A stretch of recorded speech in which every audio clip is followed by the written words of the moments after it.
Allah jelaskan di ayat itu apa keinginan orang yang sudah mati.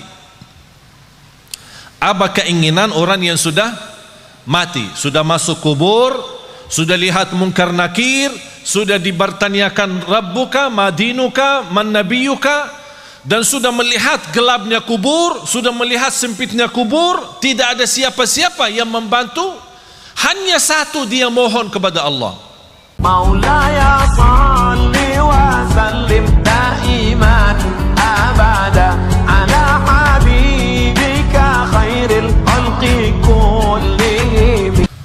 Saya masih ingat 2008 sampai 2010 saya masih berceramah bahasa Arab, ditranslate.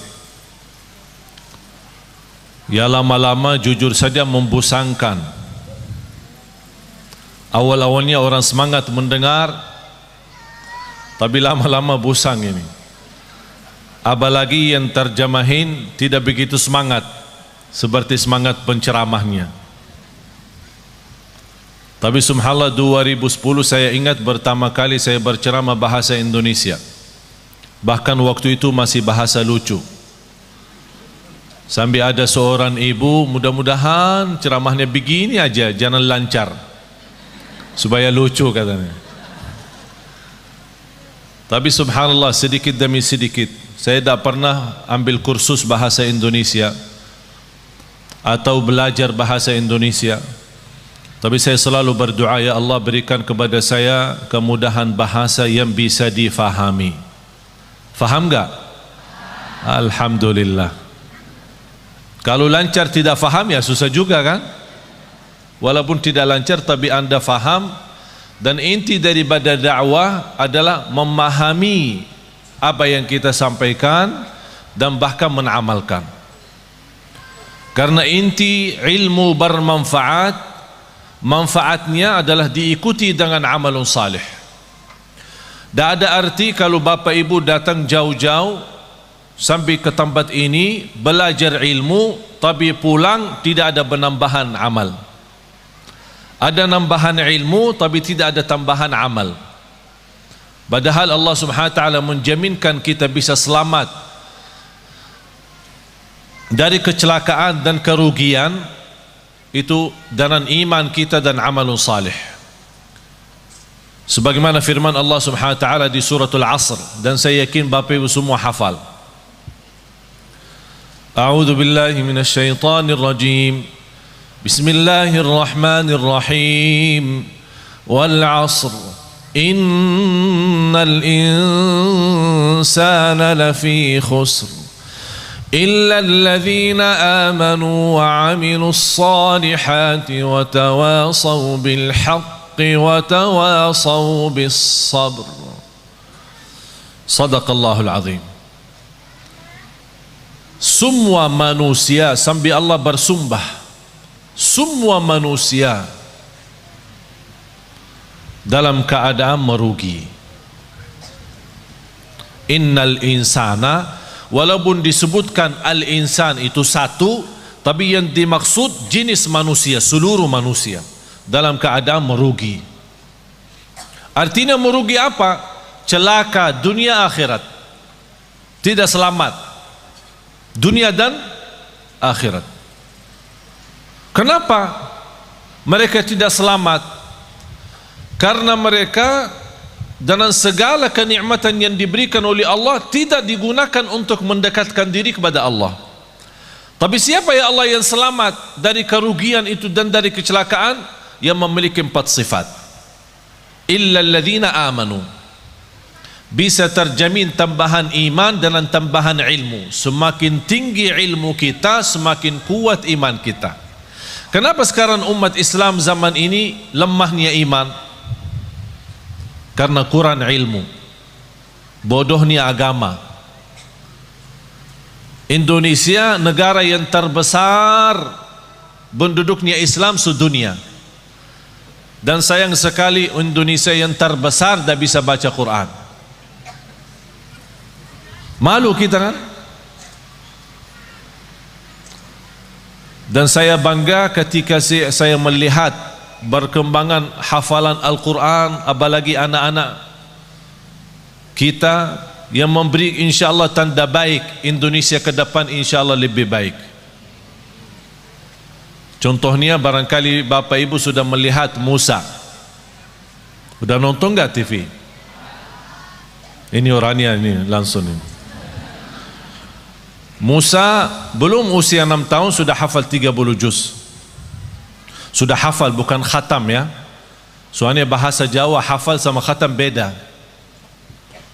Saya pertama kali datang ke Jawa, saya dengar orang mengenalkan anaknya, oh anak saya sudah khatam. Wih Allah, saya senang, subhanallah. Umurnya segini sudah khatam. Masya Allah, 30 juz ya. Oh ya, kayaknya Ustaz salah faham ya. Bukan hafal, khatam. Iman khatam beda ya? Beda di sini. Katanya kalau khatam seumur hidup satu kali udah luar biasa. Oh fantas ada acara keselamatan. Kalau kita di Madinah bilang khatam berarti sudah hafal, sudah tamat dan boleh jadi imam. Dan budaya itu mohon dirubah. Kok bangga karena seumur hidup satu kali khatam? Na'udzubillahi min zalik. Paling malas kata ulama, itu paling malas bagi umat Islam itu sudah tidak ada kemauan khatam Al-Quran. Paling malas kalau sudah 40 hari lewat dia tidak khatam Al-Quran, dianggap orang itu imannya tidak sempurna. Coba bayangkan, kita bertahun-tahun anak kita tidak bosan main game. Bahkan kita sebagai orang tua berkenan membebaskan anak kita, punya iPad, punya HP, punya PlayStation, PS, semua sudah disediakan. Habis mereka waktunya untuk main saja. Habis sudah mereka sudah usia, sudah semakin besar, baru datang bapak dan ibu, tolong Syekh, apa? Doakan Syekh. Oh kenapa? Anak saya susah salat. Iman anakmu umur berapa? Sudah 30 tahun Syekh. Ya karena kita sudah biasakan mereka sejak kecil tidak memberikan perhatian kepada salatnya, tidak memberikan perhatian kepada Qur'annya. Jangan harap anak itu bisa tumbuh dalam kesalihannya. Punya kewajiban orang tua, punya kewajiban yang begitu berat. Saya tidak minta harus anda membina anaknya sampai harus hafal 30 juz, tapi harus komitmen, harus disiplin. Setiap hari kita berduduk sama anak kita walaupun satu ayat, supaya dia tertanam mencintai Al-Quran dan mencintai masjid.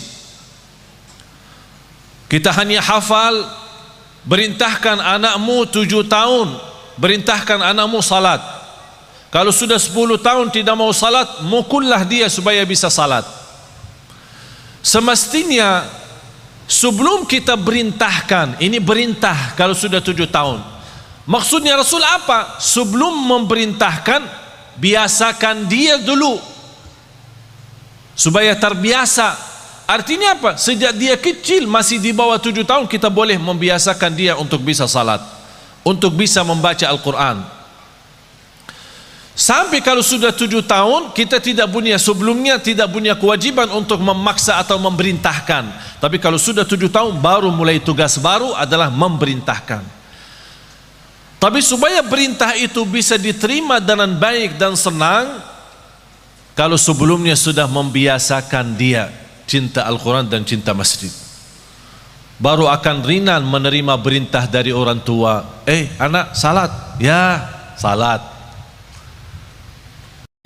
Sekarang apa yang kita lihat?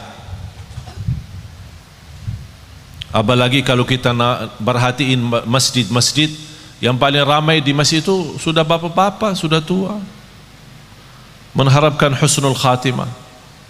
Langkah-langkahnya aja susah berjalan, pelan-pelan aja ke masjid. Ditanya, Pak, anaknya mana? Oh dia di rumah lagi tidur. Tapi coba bayangkan kalau jam sekolah, Pak, anaknya di mana? Oh lagi sekolah. Karena kita membiasakan kalau bangunin dia subuh, ketika salat subuh tidak begitu kita menaturkan dan komitmen supaya dia bisa menjaga salat subuh, apalagi di masjid. Ayo nak, bangun nak, sudah azan nak. Ya, kedingin lah, nantuk. Oh nantuk ya, ya udahlah. Malah ditutupin selimutnya lagi. Pas jam sekolah jam 7 bangunin lagi, ayo nak bangun, masih ngantuk. Bangun sekolah. Wih, marah sekali. Upas sekolahnya marah. Kalau benar-benar kita cinta dan sayang anak kita, ingat firman Allah Subhanahu wa taala, ya ayyuhalladzina amanu qu anfusakum wa ahlikum nara. Kita sebagai orang tua punya kewajiban berjuang untuk menyelamatkan anak kita dari neraka jahanam. Bukan sekolah yang bagus. Apa artinya sekolah tinggi, kuliah yang terbagus, bahkan bisa keluar negeri, tapi na'udzubillah di akhirat masuk neraka? Apa itu berjuangan? Illal ladzina amanu, mendasarkan iman. Dan semakin ilmu kita baik, semakin banyak mengenal Allah, semakin banyak mendalami Asmaul Husna, semakin banyak memahami Asmaul Husna, semakin tahu keagungan Allah Subhanahu wa taala, kita semakin mendekatkan diri kepada Allah dan semakin nikmat. Karena posisi iman naik turun. Bagaimana supaya naik terus? Ilmu yang bermanfaat. Pertama, ilmu yang sangat dianjurkan adalah ma'rifatullah, kita lebih mengenal Allah Subhanahu wa taala. Habis iman, amalun salih.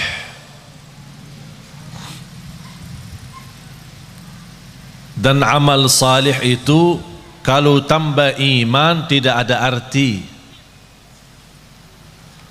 Bapak Ibu, amalun salih tambah iman tidak ada arti. Ada enggak orang kafir dermawan? Ada. Terus masuk surga?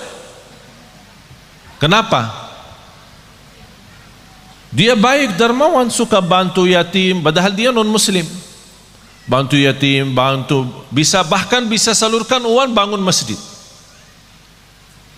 Tapi amalan itu tidak ada arti amal salih dan kebaikan karena tambah iman, tidak ada iman. Tapi karena Allah adil, tidak ada balasan baginya di akhirat, tapi tetap karena adilnya Allah, Allah balas kebaikannya di dunia. Biarpun dia orang kafir, dia berbuat baik, Allah balas kebaikannya. Sehat, sukses usahanya, lancar. Dan adil Allah Subhanahu wa taala. Tapi bagi orang beriman, Allah berikan 2 kali, di dunia dan di akhirat. Itulah kelebihannya iman. Oleh karena itu kalau kita membaca Al-Quran, selalu amal salih terlibat dengan iman. Amanu wa amilu, amanu wa amilu. Kalau tidak ada iman, tidak ada arti amal salih. Dan amal itu harus salih, bukan semua amal. Ada orang mewakafkan tanpa jualan minuman keras lillahi ta'ala. Amal kan? Saya nawaitu beramal. Oleh karena itu tidak boleh dinamakan amal jariyah, tapi dinamakan sedekah jariyah. Karena amal jariyah, amal yang dimaksud macam-macam. Ada yang baik, ada yang buruk. Wa amilus salihat. Bapak Ibu, di antara amal salih yang sangat berguna bagi kita hidup maupun mati adalah sedekah. Terjamin berkah harta karena sedekah. Semakin banyak harta kita, semakin sedekah banyak, semakin berkah. istilah berkah bukan artinya harta kita banyak. Walaupun harta kita sedikit, tapi karena sudah di dalamnya ada kata berkah, harta yang sedikit itu sangat berguna untuk kebutuhan kita. Ada orang kaya raya saya kenal tapi stres. Kaya raya, punya pesawat pribadi, rumahnya di mana-mana. Pas ketemu sama saya, pas isi acara di rumahnya, habis mulai tamu keluar, dia ajak saya ke dalam. Saya mau ngobrol sama saya. Pas begitu masuk, ada kantor pribadi beliau di dalam rumahnya. Begitu tutup pintu, malah dia peluk saya dan menangis. Pak, kenapa menangis? Takut. Apaan takut? Takut kehilangan harta itu. Takut miskin, takut sakit, takut celaka. Hartanya bisa sampai 7 turunan belum tentu habis, triliunan, tapi takut. Oleh karena itu Bapak Ibu, hidup sederhana apa adanya jauh lebih nikmat daripada berlebih-lebihan. Oleh karena itu orang yang salih, salah satu tanda kesalihannya, harta yang dia sedekahkan jauh lebih banyak daripada yang dia simpan. Tapi dasar itu bisa menjadi ringan, sedekah lebih banyak daripada yang kita simpan adalah iman yang kuat. Tapi kalau imannya lemah, mana bisa? Saat bersedekah dia hitung-hitungan. Kalau diajak ramai kumpulin sedekahnya, dia buka dompetnya, ada isinya 1.000, 10.000, ada 100.000. Yang keluarinnya mana? Tidak apa-apa, jujur saja, tidak apa-apa. Katanya walaupun sedikit tapi ikhlas. Salah tuh. Itu dulu, masa dulu. Sekarang rubah perkataannya, lebih baik banyak tapi ikhlas daripada sedikit tidak ikhlas. Harus banyak. Bapak Ibu, saya ceritakan sesuatu tapi bukan, insya Allah bukan riya. Seumur hidup saya sampai titik ini, saya tidak pernah zakat mal. Heran ya, kok bingung Ustaz tidak zakat sih? Kita diajurkan suruh zakat, kok Ustaz tidak zakat? Seumur hidup sampai titik ini saya tidak pernah mengeluarin zakat setiap tahun. Kenapa? Karena saya tidak suka simpan duit. Kalau tidak ada duit bagaimana ada zakat? Ada zakat kalau ada nisab kan? Ada nisab, ada haul. Kalau tidak ada nisabnya mana boleh zakat? Dan aku heran terhadap seorang yang Allah berikan kelebihan rezeki, tapi saat dia berzakat dan sedekah itu sepertinya merasa takut kembali miskin. Wallahi, hidup miskin di dunia lebih baik daripada hidup miskin di akhirat. Kenapa? Karena hidup miskin di dunia seberapa lama pun tetap namanya sebentar. Tapi kalau di akhirat, kaya selama-lamanya atau miskin selama-lamanya, tidak ada batas.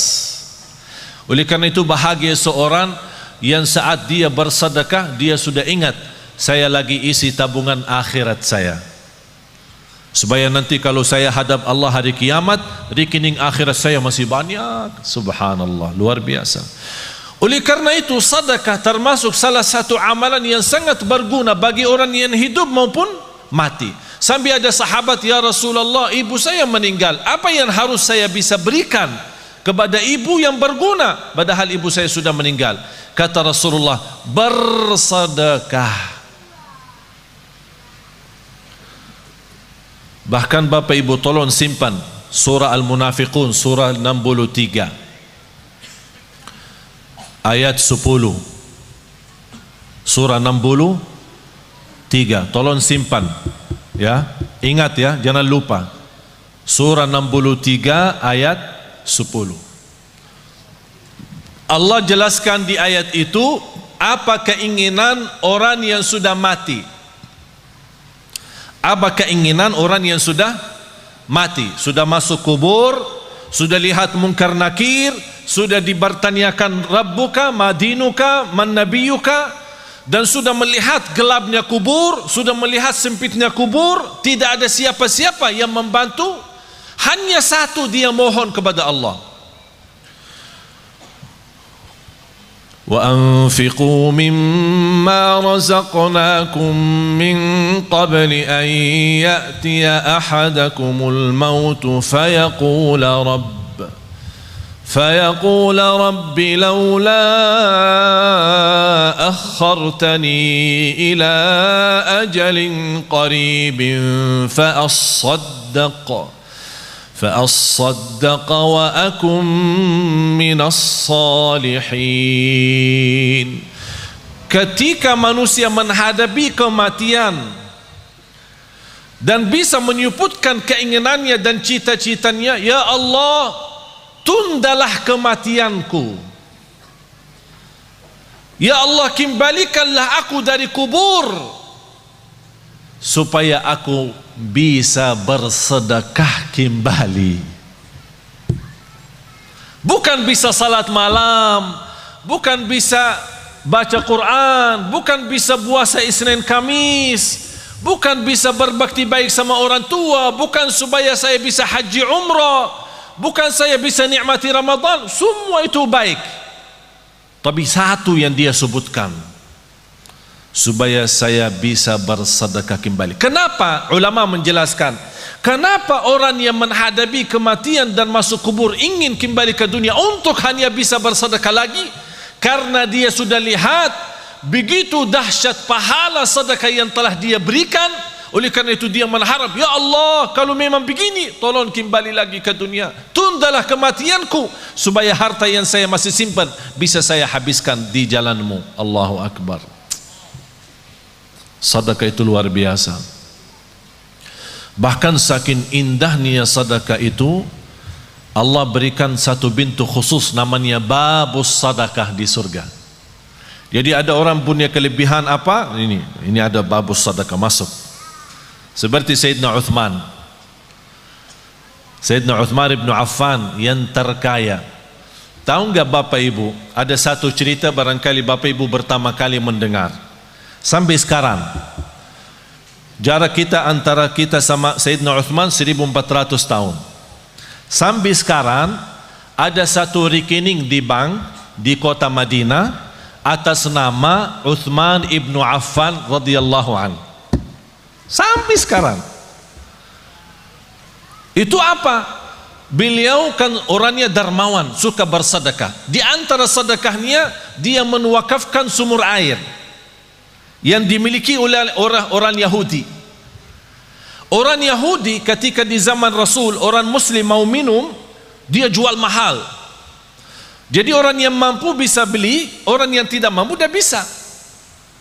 Kata Sayyidina Uthman begini, satu hari saya bayar, satu hari saya bayar untuk umat Islam. Jangan tolak orang, biar apapun, seberapapun dia ambil, biarkan saja. Dan satu hari untuk kamu. Jadi kontrak. Satu hari buat saya, satu hari buat kamu. Tapi apa yang terjadi? Di hari giliran Sayyidina Uthman, orang Yahudi suka mensusahkan orang Islam untuk menambil air. Beralasan air hari ini kurang, air hari ini tidak lancar, air hari sumurnya tidak begitu penuh. Banyak macam alasan membuat orang merasa kesusahan. Dapat berita oleh Sayyidina Uthman ibn Affan radhiyallahu an, langsung datang ke orang Yahudi, saya tawarkan, saya mau beli sumur itu. Orang Yahudi cintaannya harta. Dia berkata, kalau berani ya saya bayar, saya jual mahal. Mahal banget.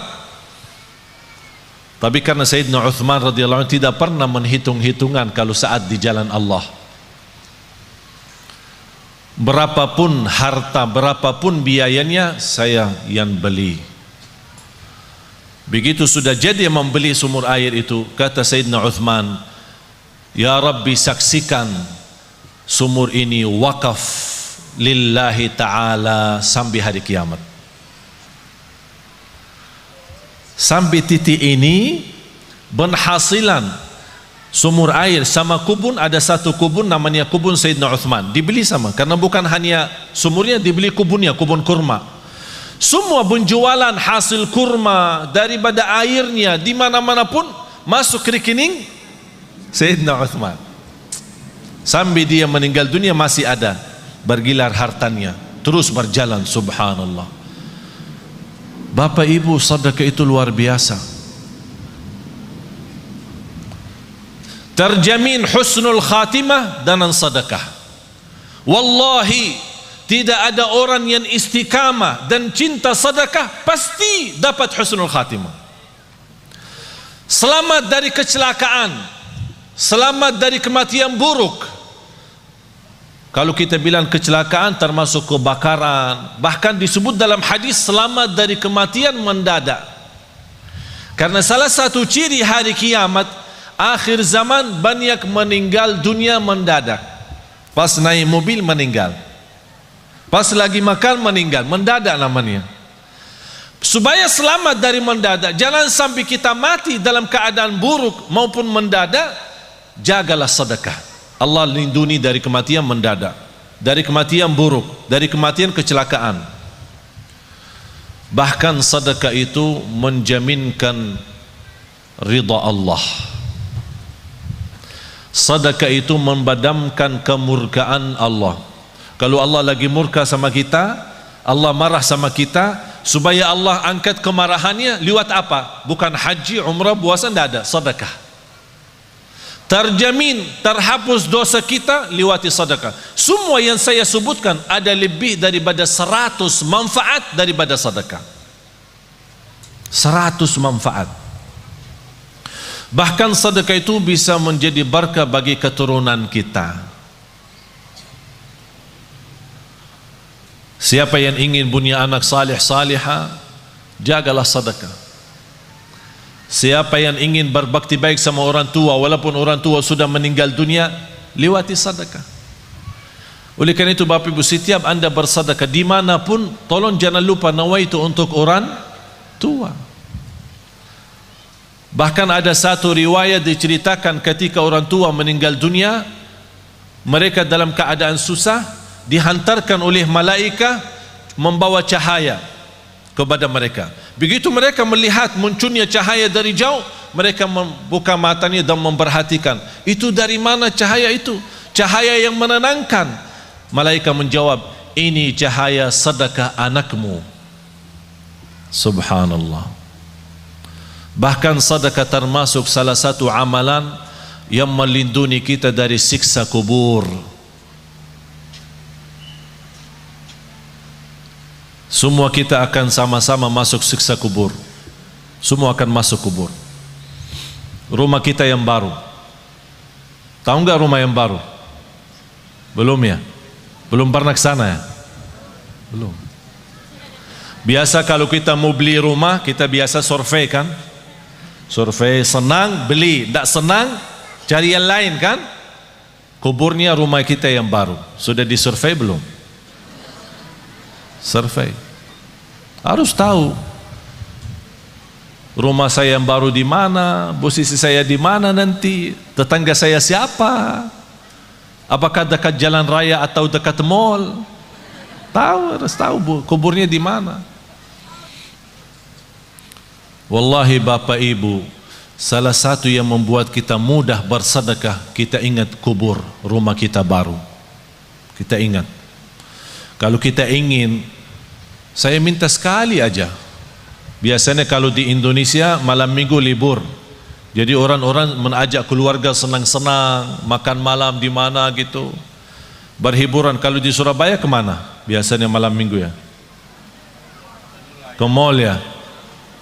Ya udah sekali-kali malam minggu dikubur. Ajak kena. Apalagi kubur di Indonesia sudah gelap. Gelap alami ya, bukan masuk ke dalam, di luar aja sudah gelap. Jadi enak, suasana enak. Duduk aja, tidak usah panjang lebar, duduk aja. Duduk. Apalagi kalau di samping kubur lagi terbuka, wow, luar biasa tuh. Biar bisa pandangannya enak. Subhanallah. Masa ini rumah saya? Ukurannya berapa sih? Ya boleh sekarang ketawa, boleh ketawa. Tapi Allah saja yang maha tahu bagaimana keadaan kita nanti di dunia kubur. Oleh karena itu jamaah sekalian, wallahi hidup ini serius. Hidup ini sangat serius. Sudah habis waktunya bercanda, habis waktunya berketawa, habis waktunya untuk dunia saja. Dan banyak ciri-ciri, semakin banyak ciri hari kiamat, itu memberikan tanda hari kiamat semakin dekat. Bahkan yang lebih dekat adalah kematian. Tidak ada yang bisa jamin berapa sisa umur kita.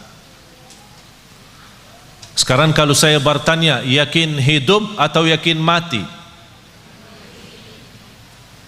Bukan yakin hidup. Yakin mati daripada yakin hidup. Kenapa? Karena tidak ada yang bisa jamin hidup sampai besok. Tapi bagi orang yang bersedekah, kapanpun dijemput kematian, dia siap. Dan saya minta bukan sedekah yang biasa-biasa, tapi sedekah yang luar biasa. Jangan kita sedekah biasa tapi minta ya Allah berikan rezeki yang luar biasa. Harus kita juga adil. Harus kita adil. Allah akan berikan yang luar biasa kalau kita juga bersedekah yang luar biasa. Wallahi Bapak Ibu, yang namanya harta bukan yang kita simpan, tapi yang harta sesungguhnya adalah yang kita memberi. Itulah yang namanya harta kita. Tapi yang harta kita simpan, wallahi bukan harta kita. Karena besok meninggal dunia dinikmati oleh ahli waris. Bahkan bisa ahli waris salah guna dan dosanya kita tanggung. Saya punya teman, keluarganya hampir 7 tahun bersaudara, pecah kakak adik, tidak bersalaman, tidak bersilaturahim, tidak, ini sebab harta. Teman saya di Mahkamah Agung menceritakan ada keluarga 20 tahun mondar-mandir ke mahkamah, urusan harta belum selesai 20-an tahun. Harta menyakitkan, harta memecahkan. Apa guna harta kalau seperti itu? Na'udzubillah.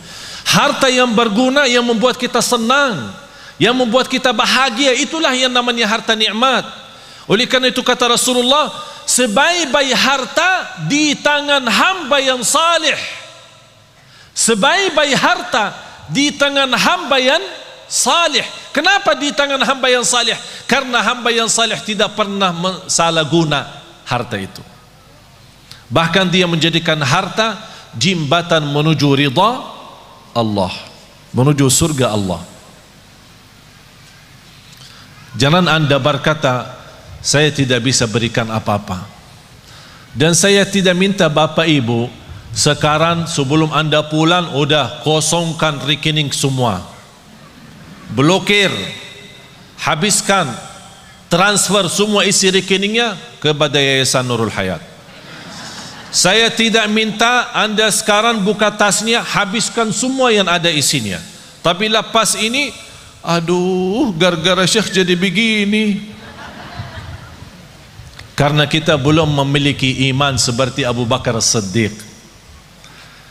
Abu Bakar Siddiq datang Sayyidina Umar ketika Rasul mau hijrah. Sayyidina Umar datang membawa separuh harta. Sayyidina Umar waktu itu cukup kaya, separuh. Jadi kalau punya 2 rumah, ikhlas 1 rumah. Kalau punya 2 mobil, ikhlas 1. Kalau punya 2 istri, ikhlas 1. Subhanallah, luar biasa. Separuh harta dia ikhlaskan.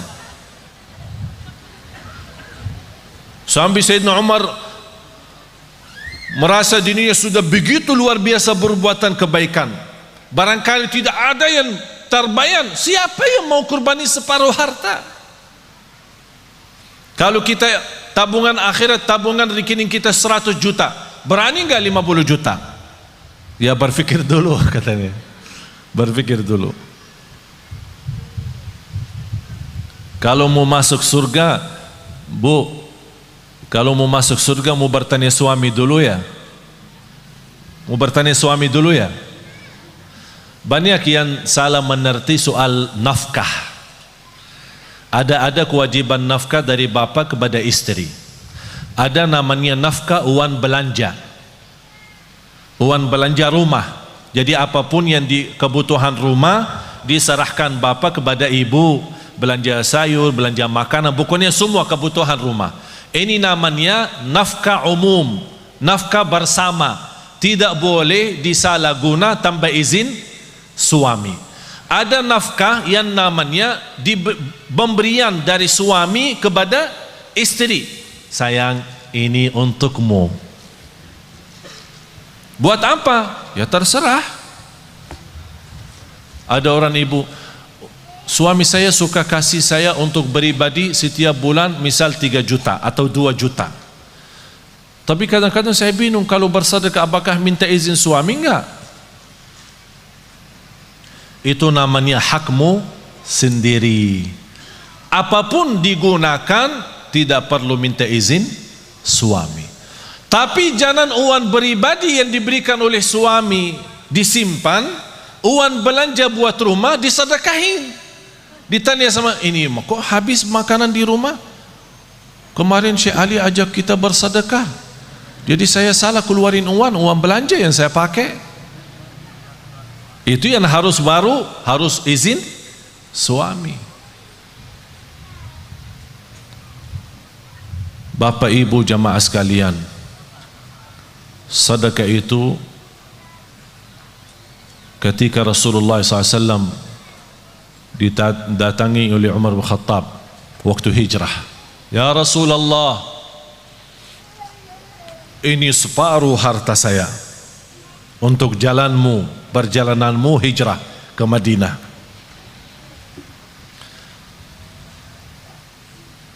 Rasulullah bertanya, apa yang kamu sisakan untuk keluargamu? Alhamdulillah masih tersisa separuh. Datang Sayyidina Abu Bakar, dilihat sama Sayyidina Umar, berapa sih mau diberi sama Abu Bakar? Aku aja sudah separuh. Tidak terbayang apa yang akan diberi oleh Sayyidina Abu Bakar. Ya Rasulullah, ini hartaku. Apaan ini? Ini hartaku semuanya. Apa yang kamu tinggalkan untuk keluargamu? Allah. Saya tinggalkan Allah. Sayyidina Umar berkata, saya tidak akan berani lagi lawan Sayyidina Abu Bakar. Tidak bisa lagi ini. Gimana Sayyidina Abu Bakar istimewa sendiri. Tapi bapak ibu jangan coba-coba ya. Datang ke Yayasan Nurul Hayat, ini harta saya semua, terus buat keluarga saya tinggalin Allah. Gila loh. Dianggap gila. Tidak wajar. Tapi yang saya minta bapak ibu, boleh anda bersedekah, tapi tolong sekali-kali kita tunjukkan sedekah yang terbaik. Segala sesuatu kalau berlebihan, ujung-ujungnya tidak baik selain sedekah. Walaupun berlebihan, tak ada rugi. Wallahi terjamin barakah, rizkinya terjamin lancar, bahkan membuat hati kita tenang karena kita hidup apa adanya.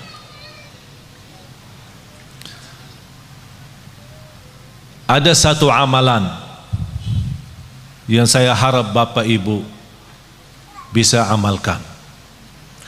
Dan sebenarnya saya selama di Indonesia, saya melihat gerakan zakat di Indonesia cukup luar biasa. Tapi kenapa semakin banyak zakat mal tapi semakin bertambah kemiskinan? Padahal kalau kita lihat susunan rukun Islam, mulai syahadat, salat, zakat, puasa dan haji, terletak zakat di situ sebagai salah satu rukun Islam karena ujungnya untuk meningkatkan ekonomi umat. Tapi karena kita salah gunakan zakat, salah membagi zakat, menjadi akhirnya yang menerima zakat tetap menjadi tukang minta. Seperti beberapa waktu lalu di bulan puasa terjadi di Surabaya, membagi zakat 5.000. Sampai di kampung itu gesa-gesa orang, ada yang terinjak, ada yang terluka karena katanya zakat beroran 5.000. Ada di satu daerah 20.000. Ini bukan namanya zakat. Dan bukan begitu ajaran Islam untuk menjalankan zakat. Saya pernah diajak sama orang kaya kepada salah satu pesantren. Dia bawa uang banyak. Bayanan saya, dia musarahkan kepada pesantren untuk kebinaan. Pas begitu sampai di sana, dia minta anak-anak santri dikumpulkan. Semuanya antri satu persatu dan dia kasih mereka 50 beroran. Habis itu dia minta sama, ya Syekh tolong ikut bantu bagi. Tidak mau saya bagi, karena bapak itu salah menjalankan zakat seperti ini.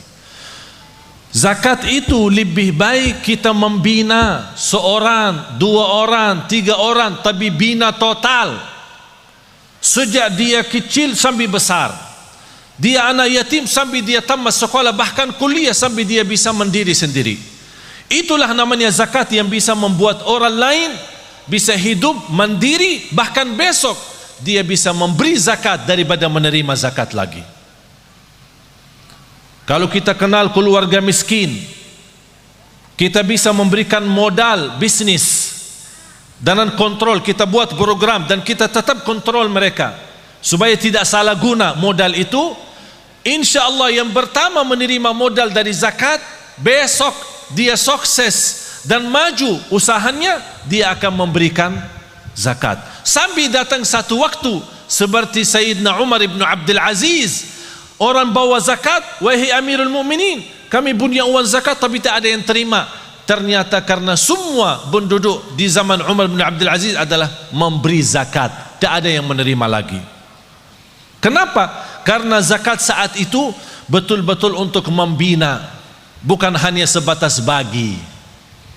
Oleh karena itu saya harap termasuk Yayasan Nurul Hayat tolong difikirkan bagaimana cara orang-orang yang kita lihat dia baik, salih, salihah, tapi dibutuhkan pimpinan, dibina mereka supaya mereka bisa berusaha sendiri, berbisnis sendiri, apapun yang mereka mampu, apa itu dalam jahitannya, apakah itu dalam masakan makanan, apa itu, apa saja kemampuan mereka, kita bisa support mereka dalam modal zakat.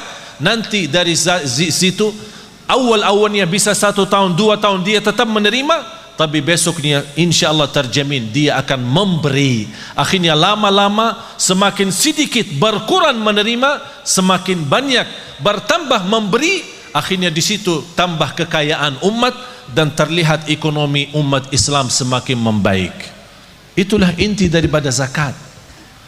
Oleh karena itu jamaah sekalian, kalau anda punya uang untuk zakat, jangan dipecahkan. Misal zakat mal 5 juta, jangan kasih anak yatim 50. Bina 1 anak yatim, bina 2 anak yatim, dan dibantu insyaAllah sama Yayasan Nurul Hayat.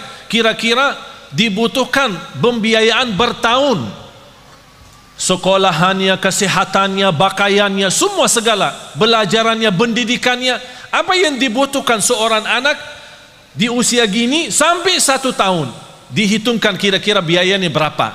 Alhamdulillah terhitung kira-kira dalam 1 tahun 3 juta. Berarti uang zakat kita 6 juta bisa membina 2 orang. Akhirnya mereka ini sudah dicukupi dengan segala sesuatu, tidak butuh apa-apa sampai dia besar mandiri, tidak menjadi tukang minta. Tapi kalau kita beri 50, 20, dia merasa tidak cukup untuk hidupnya, akhirnya dia terpaksa lari meminta sama orang lain untuk menutupi kebutuhannya. Itulah tersebar anak-anak kita selalu menjadi tukang minta, bukan menjadi berguna bagi negeri ini.